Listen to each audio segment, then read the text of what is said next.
Agora é reta final para a EBSER, e eu não sei como você está se preparando, mas é muito importante nessa reta final você ter acesso daquilo que a gente está te entregando agora. Que já pensou se alguns desses conteúdos você não conseguisse lembrar na hora da prova? Já pensou se você perdesse alguma dessas informações? Essa é a importância dessas revisões que a gente tem feito. Essa é a importância desse conteúdo que a gente tem entregado. Por quê? Agora falta muito pouco tempo até a prova. Então, você já prestou atenção que tudo que você assiste recente, você consegue resolver, você consegue lembrar das informações. Tudo que a gente está fazendo, a gente está entregando essas revisões, esses quebrando a banca, essas aulas para você poder ter o maior contato com o conteúdo resumido para sua prova, para você não perder questões importantes. Dessa aula você pode tirar 5, 10 questões que vão fazer muita diferença na tua preparação. 5, 10, 15, pelo menos as minhas que estão rolando de legislação da EBSER, você pode tirar muito, as 5 pontos lá dá para tirar porque eu estou trabalhando todo o conteúdo. Mas já pensou se você não tiver acesso a esse conteúdo completo? Se você é aluno do curso da EBSER, você tem acesso a essas videoaulas completas. Se você não é aluno, essa aula vai estar liberada uma pequena parte para você. E se depois você quiser continuar assistindo a aula para assistir todo o prazo lá, todo o tempo de revisão, aqui na descrição do vídeo tem um link, tá bom? Agora eu quero te desejar uma boa aula, que você consiga aproveitar ao máximo, tirar a maior quantidade de informações que você precisa e que isso caia na sua prova e que isso te ajude a lembrar, raciocinar as questões e ir mais para frente, para aquilo que é o nosso objetivo agora, que é colocar você como empregado público na EBSER. Um forte abraço para você, vamos para cima. Fala galera, professor Augusto Mendes aqui na área novamente. E vamos falar hoje sobre um tema de extrema importância e relevância dentro do âmbito do concurso público e da nossa vida diária, por se tratar de uma doença, de algumas doenças, né, de extrema importância no nosso dia a dia. Nós vamos falar agora sobre dengue e o Zika, tá? Em um vídeo posterior nós vamos falar também sobre chikungunya, vamos falar sobre febre amarela, mas tudo no seu devido tempo, tá? A gente sabe que a dengue é uma das doenças sazonais que mais acometem o nosso país, né? Que mais acometem os nossos estados. E o Zika, por exemplo, tem uma grande relevância quando a gente fala sobre a microcefalia, né? Mas a gente também esquece que o Zika pode trazer outras patologias também, tá? Que a microcefalia é uma consequência de transmissão vertical, tá? Ao portador originário, por exemplo, ao ser humano que não esteja em processo gestacional, ela causa alguns sintomas até leves, normalmente não costuma trazer danos graves, mas quando você tem um processo gestacional, pode trazer diversas patologias neurológicas para a criança. E a dengue, por exemplo, a gente sabe que existem o tipo clássico e o hemorrágico, que aí pode vir o choque através da dengue, né, o choque hemorrágico, e que a gente tem alguns exames, alguns testes, por exemplo, a prova do laço, que a gente vai verificar daqui a pouco, que vai tratar em relação a esse diagnóstico.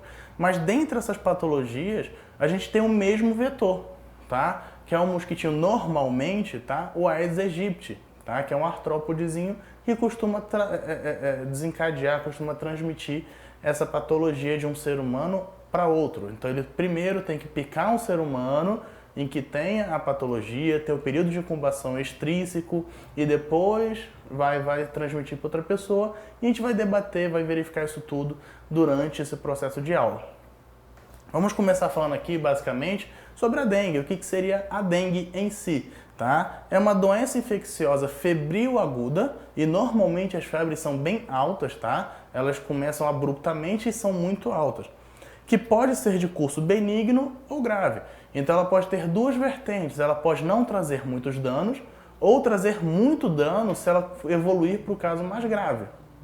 A depender de sua forma de apresentação, que aí nós temos a dengue clássica, que seria essa primeira aqui, deixa eu só marcar a canetinha, senão eu mudo de slide, seria essa primeira aqui, a dengue clássica, e nós temos a febre hemorrágica por dengue, tá? Que seria, a gente costuma chamar de dengue hemorrágica, tá bom? Que a gente costuma ter essas alterações mais severas. E ainda pode ter o choque, tá? Síndrome do choque da dengue, que aí vem em decorrência normalmente desse agravamento da patologia. Ah, mas esse agravamento vem em decorrência do não tratamento? Na verdade não, porque o tratamento é assintomático. A gente não tem um tratamento para a dengue. A gente tem um tratamento para os sinais e sintomas da dengue. Então a gente vai corrigindo aqui, corrigindo ali, cobrindo aqui, para tentar solucionar, porque o próprio organismo vai combater a patologia. Então a gente somente tem que tratar os sintomas. E o vetor, o principal vetor é o Aedes aegypti, mas nós temos outro vetor, principalmente, que é o Aedes albopictus.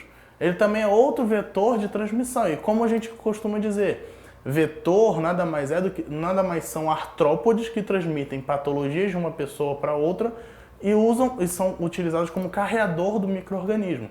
Beleza? Então, vetores são artrópodes. E nesse caso aqui, no Brasil, a principal forma de transmissão é através do Aedes, ou Aedes aegypti ou Aedes albopictus. Pode ser qualquer um dos dois. Então não confundam se, por exemplo, na sua questão de prova, cair assim, o vetor de transmissão da dengue, da zika, do chikungunya é exclusivamente o Aedes aegypti. Errado, tá? Porque não é exclusivamente o Aedes aegypti, ele é um dos vetores, mas ainda tem o Aedes albopictus. Então não tenham essa dúvida, essa incoerência nessa resposta. Então, normalmente, a picada vem através do mosquito fêmea, ou seja, a mosquita, né, pica ali o ser humano infectado, contaminado, né, e vai transmitir para outra pessoa depois de um determinado período que a gente vai descrever logo em seguida. E aqui nós temos algumas observações muito importantes. Por exemplo, o período de incubação, ou seja, aquele período em que o organismo ele tem contato com o micro-organismo, né? O nosso organismo tem contato com o micro-organismo, mas ele não começa a se replicar, não apresenta sinais e sintomas, não apresenta nada. Ele está ali dentro do seu organismo, quietinho. Então, varia de 4 a 10 dias. E tem uma média natural de 5 a 6 dias, tá? Então, normalmente, ele apresenta de 5 a 6 dias esse período de incubação. Mas já ocorreram casos em que de 4 a 10 dias permaneceu esse processo de incubação. O período de transmissibilidade, ele vai se dividir entre intrínseco e extrínseco, beleza?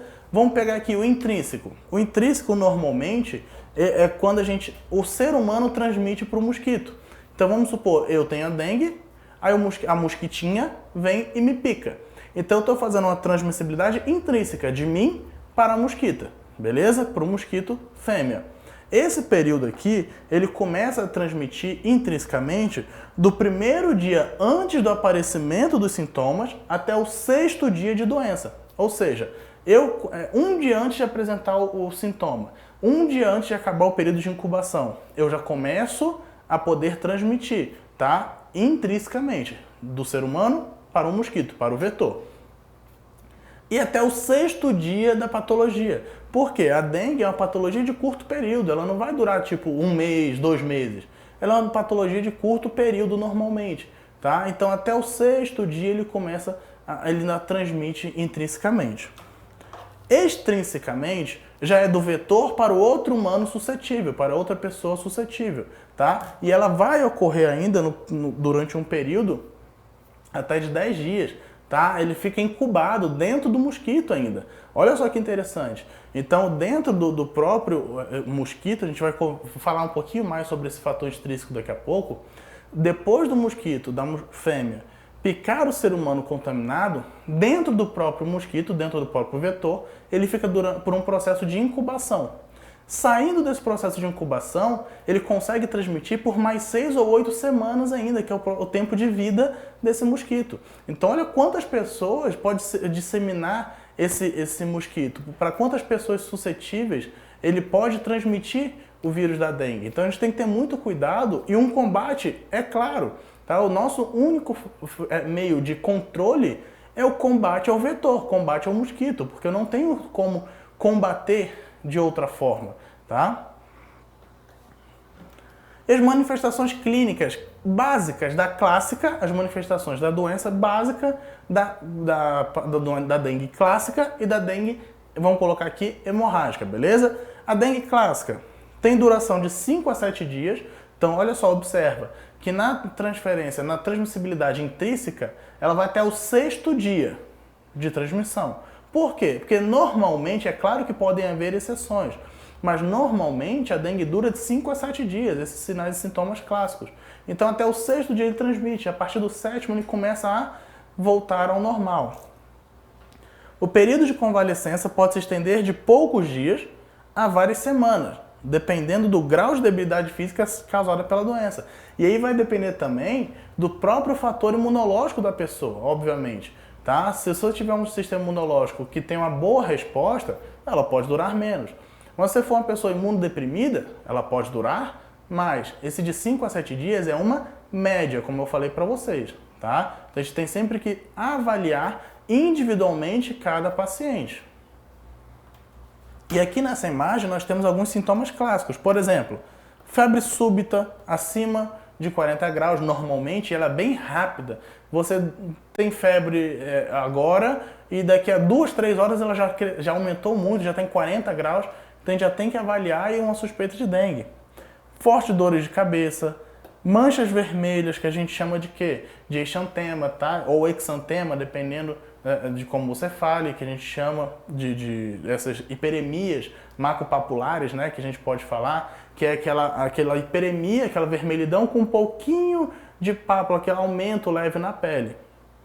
Náuseas e vômitos, moleza e cansaço, dor atrás do olho, que a gente chama de algia retroorbital, né? A parte do fundo do olho que a pessoa chega reclamando bastante. É óbvio que o paciente não vai falar que está com algia retroorbital, mas ela vai falar que está com dor no olho, dor no fundo do olho, dor de cabeça, e a gente vai conseguir entender de forma mais fácil. Falta de apetite, de paladar, dor nos ossos e nas articulações. Normalmente são dores em articulações, artralgias. Tá? O paciente pode apresentar até poliartralgia em várias articulações diferentes. Tá? Então, e mialgia também, dores musculares mesmo. Tá? Normalmente a pessoa fala que está dor no osso, mas não é no osso especificamente, é dor muscular. É uma mialgia que as pessoas confundem um pouquinho e essa aqui é uma imagem bem sucinta para a população conseguir entender. E nós temos a dengue hemorrágica, que é a forma mais grave dessa patologia, que tem alguns outros sintomas bem característicos. Os sintomas iniciais são iguais, tá? Dor de cabeça, febre alta, algia retroorbital, dor nas articulações, mas apresentam outros sintomas que a gente consegue caracterizar como uma dengue hemorrágica. O agravamento, que já seria essa dengue hemorrágica, aparecimento de manifestações hemorrágicas espontâneas, ou seja, sangramento do nada. Você está andando, tá deitado, sem nenhum esforço, e do nada começa a apresentar uma epistaxe, um sangramento nasal, começa a apresentar sangramento na gengiva, do nada, dor abdominal fortíssima, que a gente consegue observar que normalmente quando a dengue hemorrágica ela evolui, quando ela aparece, aliás, o paciente também apresenta dor abdominal intensa, tá? Trombocitopenia e perda de plasma, ou seja, o paciente ele começa a ter uma hidratação mais alta ainda, tá? Porque ele começa a perder realmente volume de líquido corpóreo. Ainda tem a febre, que vai fazer o paciente ter a sudorese, vai ter diversos outros problemas em que vão fazer o paciente ter essa alteração. E a gente observa também, ó, pele pálida, fria e úmida, fortes dores abdominais contínuas, como eu citei anteriormente, pulso fraco, boca seca e muita sede, já é sinal de desidratação por perda de plasma, tá? Então a gente já consegue observar a necessidade de reposição volêmica, vômitos intensos, sangramento na boca, nas gengivas e no nariz, como eu citei para vocês anteriormente. Então essa dengue hemorrágica, ela começa a apresentar sangramentos do nada, tá? Você não tem nenhuma alteração e ela começa a apresentar espontaneamente esses sangramentos, essas hemorragias. Confusão mental, agitação, insônia, perda da consciência e dificuldade da respiração. Tudo isso a gente consegue tratar. Agora, a gente não consegue tratar a patologia em si. A gente trata os sinais e sintomas, como eu falei. A dengue é uma patologia sintomática, que a gente vai o tratamento é sintomático. A gente vai tratar os sintomas. E como que eu vou suspeitar de que o paciente está com a dengue? Vamos avaliar aqui. O paciente vai apresentar alguns sinais e sintomas clássicos e algumas características. Por exemplo, a pessoa ou ela mora ou tenha viajado para uma área de risco, tá? Nos últimos 15 dias. Por quê? Porque por causa do período de incubação. Então esse período de incubação vai me determinar realmente esse prazo de contato que esse paciente pode ter tido. Então, resida ou viajado nos últimos 15 dias para a área epidemiológica, a área de risco, que a gente saiba que tenha contato com o mosquito. Ah, professor, mas aonde no Brasil? Todos os lugares. Então, assim, a gente sabe, por exemplo, O mosquito normalmente ele se desenvolve em áreas onde tenha mais água, o ambiente seja mais úmido, onde você tenha mais chuva, porque ele precisa dessa forma de reprodução, né? E a gente sabe que, por exemplo, locais mais secos e frios têm menos desenvolvimento. Mas a dengue, vocês não confundam, não é só um vírus. Nós temos 4 tipos de vírus normalmente da dengue e elas circundam o país inteiro. Então vamos imaginar que eu já tive dengue do tipo 1, vamos colocar dessa forma. Obviamente, depois se eu tiver uma boa recuperação, eu vou estar imunologicamente protegido do dengue do vírus 1, mas tem outros 3 ainda. Então, se a gente for observar, só um contexto aqui para vocês, se a gente for parar para analisar retroativamente, em 2013 a gente teve uma epidemia enorme de dengue. Por quê? Porque muitas pessoas ainda estavam tendo o primeiro contato com os vírus da dengue. Hoje a gente já sabe que esses vírus já circundaram o país de forma completa. Então muitas pessoas já tiveram contato com os 4 vírus, por exemplo. Então você já começa a ter uma queda no índice da dengue no país realmente. Hoje em dia, além, óbvio, de algumas outras precauções que foram instituídas, como a própria conscientização populacional. Tá? Então a gente consegue entender que essa dengue está em processo de declínio. Tá? E além do mais, nós temos um processo imunológico, uma vacina que está sendo produzida, já foram feitos alguns testes realmente, para ser implementado no mercado. Tá? E não só da dengue, mas também da Zika, da própria Zika também, já está sendo um processo estudado, já está bem avançado dentro do nosso contexto. Outra suspeita, eu tenha viajado para um local de transmissão onde esteja ocorrendo uma epidemia, ou a gente saiba que tem uma maior propensão ao desenvolvimento da Aedes aegypti. E não só isso, nós temos o outro vetor também, a Aedes. A pessoa apresenta doença febril aguda com duração de até 7 dias, tá? Então isso aí é um sinal claro de possível dengue. 2 ou mais manifestações clínicas clássicas, que são essas embaixo logo aqui, que eu já citei para vocês.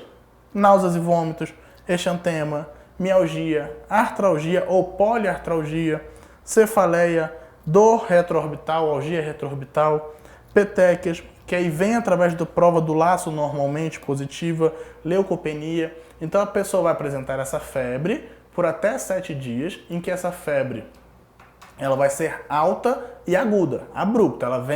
Ela pode ser intermitente, mas ela vai ser aguda, ela vai ser extremamente alta quando ela vier. E mais 2 sintomas, tá? Mais 2 manifestações clássicas dessas daqui.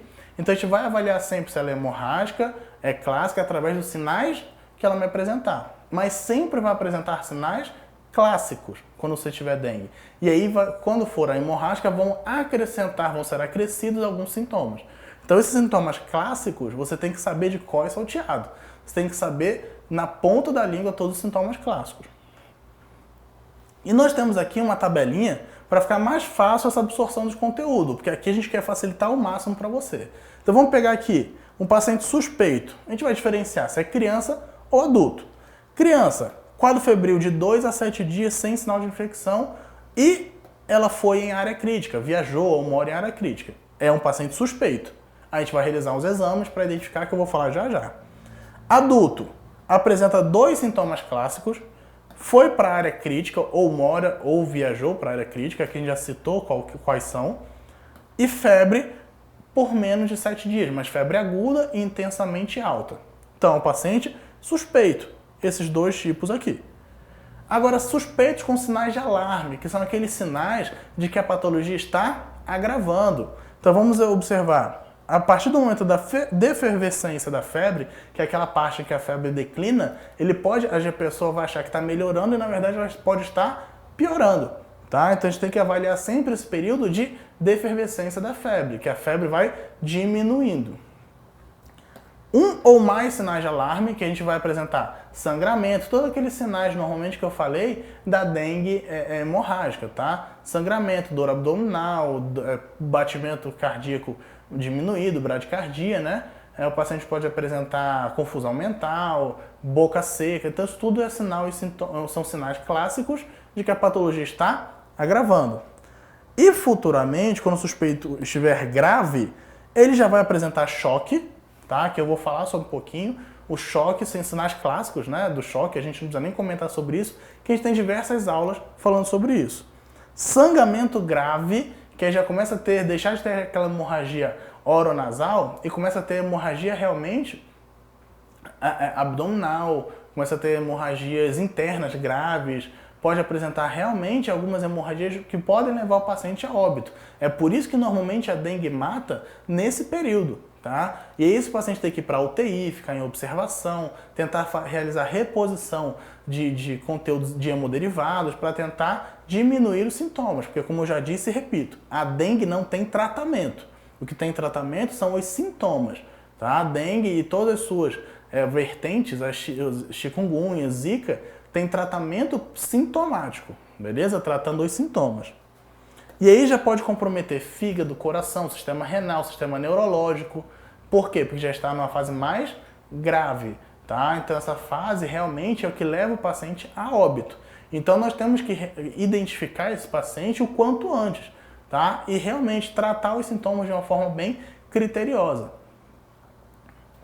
E aqui é um exame bem... É claro que nós temos o teste de ELISA, nós temos alguns outros exames para diagnosticar a dengue. Mas essa prova do laço é o mais rápido e me diagnostica de uma forma bem clara se o paciente tem dengue ou não. Vamos avaliar aqui.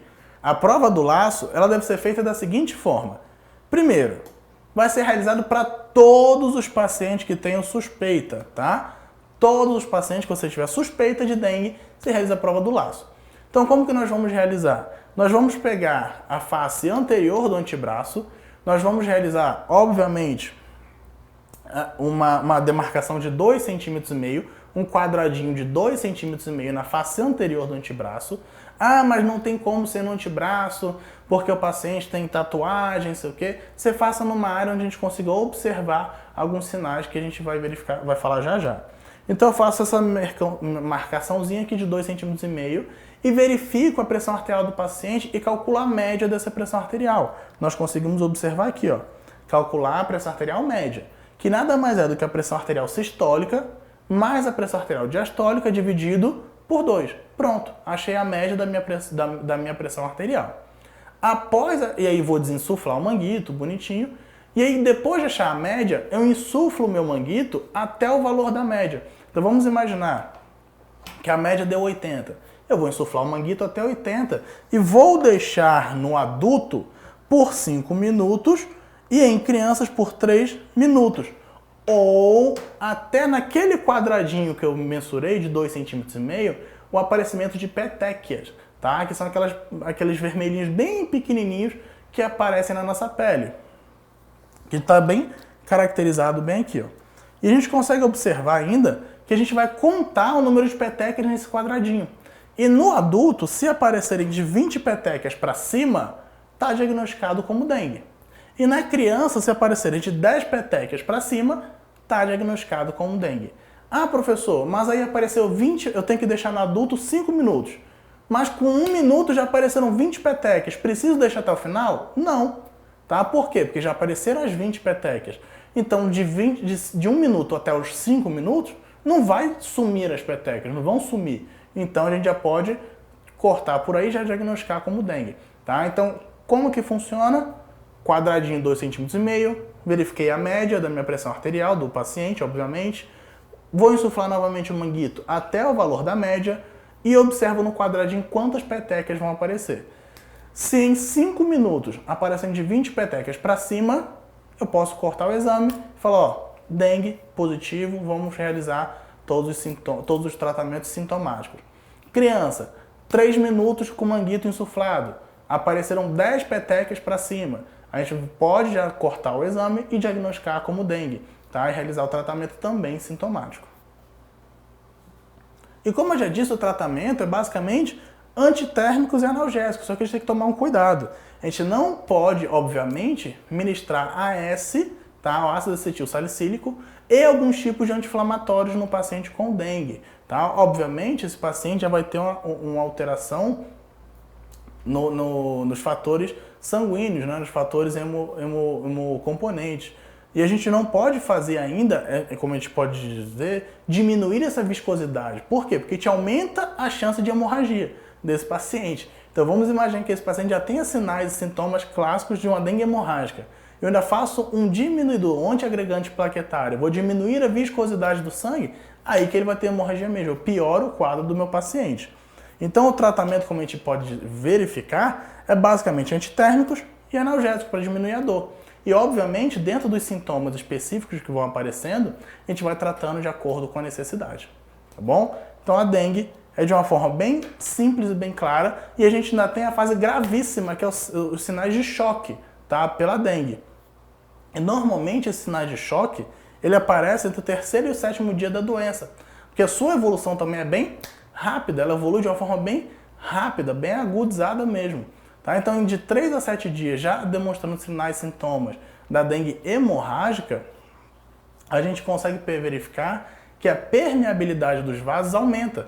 Ou seja, a gente consegue observar que consegue transpassar nos vasos esses hemocomponentes e a gente tem realmente uma hemorragia. Por isso que a gente tem normalmente, primeiros sinais, hemorragia naso-oral, oronasal. Tá? A gente tem essas hemorragias mais fáceis, mas obviamente com o aumento da gravidade, e como eu já disse, ele pode afetar fígado, sistema renal, sistema neurológico e diversos outros sistemas do nosso organismo. Então a gente tem que ter muito cuidado com a dengue, porque ela realmente pode matar, tá? Igual já matou diversas pessoas durante o nosso desse período de estudo, beleza? Vamos falar agora um pouquinho sobre o Zika vírus, tá? O Zika vírus, ele é até menos potente, vamos dizer assim, ele causa menos impacto do que a dengue propriamente dita, tá? Só que ele traz uma patologia de forma vertical em que a gente não consegue observar nos outros ainda. O Zika vírus, ele pode trazer a microcefalia para o neonato, né, para o nenenzinho, mas ele pode causar também a Guillain-Barré, que é uma síndrome extremamente grave em que a gente tem que ter muito cuidado nessa dissociação. Então vamos observar aqui, o tratamento da mesma forma que a dengue, ele é sintomático, ele não vai ser tratado o vírus de uma forma específica, vai ser tratado somente os sinais e sintomas. Não tem nenhum caso de morte por Zika vírus, ou seja, ele não mata normalmente, mas ele pode trazer diversos danos à criança. A nós adultos que não temos um processo gravídico em decorrência, em ocorrência, a gente não tem normalmente sinais e sintomas muito graves, tá? Normalmente o Zika para os adultos, ele não traz nenhuma patologia, nenhuma gravidade mais extrema. Mas se, por exemplo, eu tiver uma gestante, confirmado Zika nela, ela pode sim transmitir verticalmente e essa criança ter uma microcefalia ou possivelmente um Guillain-Barré mais futuramente. Sintomas clássicos: febre baixa, olhos vermelhos sem secreção e sem coceira. Aliás, com secreção, tá? Sem coceira e não apresenta pus. Ele pode apresentar uma secreçãozinha, tá? Mas não é pus. Dor de cabeça e dor nas costas, que aí são sinais clássicos da dengue, porque a gente sabe que no Zika, chikungunya e na dengue, os sinais clássicos vão aparecer. Dores nas articulações e nos membros, artralgia e mialgia. Erupção na pele com pontos brancos ou vermelhos, tá? Que é aquela mácula que a gente chama, né? Exantema mácula papular, que a gente consegue observar na pele, aquela hiperemia mesmo. Transmissão também é feito pelo vírus da dengue, pelo Aedes aegypti, tá? Também é feito pelo vetor, os mesmos vetores da dengue, tá? Da chikungunya e do Zika, são os mesmos vetores, tá? O mosquito da família Aedes, tranquilo? O gênero e a família do gênero Flavírus, tá? Da família Flaviviridae, obviamente, que isso aí já é uma coisa bem específica. Modo de transmissão vetorial, tá? E a gente tem algumas características aqui novas que eu vou trazer para vocês. Pode ser de forma pelo vetor da Aedes, né? Ocupacional, perinatal, que é a forma vertical, ou sexual. É óbvio que a forma sexual de transmissão não é muito comum, porém já foi caracterizado em algumas literaturas a ocorrência dessa transmissão sexual do vírus Zika. Então a gente tem que trazer aqui também porque pode ocorrer e você tem que saber de tudo de forma completinha. Período de incubação do Zika normalmente é de 4 dias, tá? Normalmente. Pode ser 3, 5, 6, depende muito da própria patologia, do próprio sistema imune. Manifestações clínicas.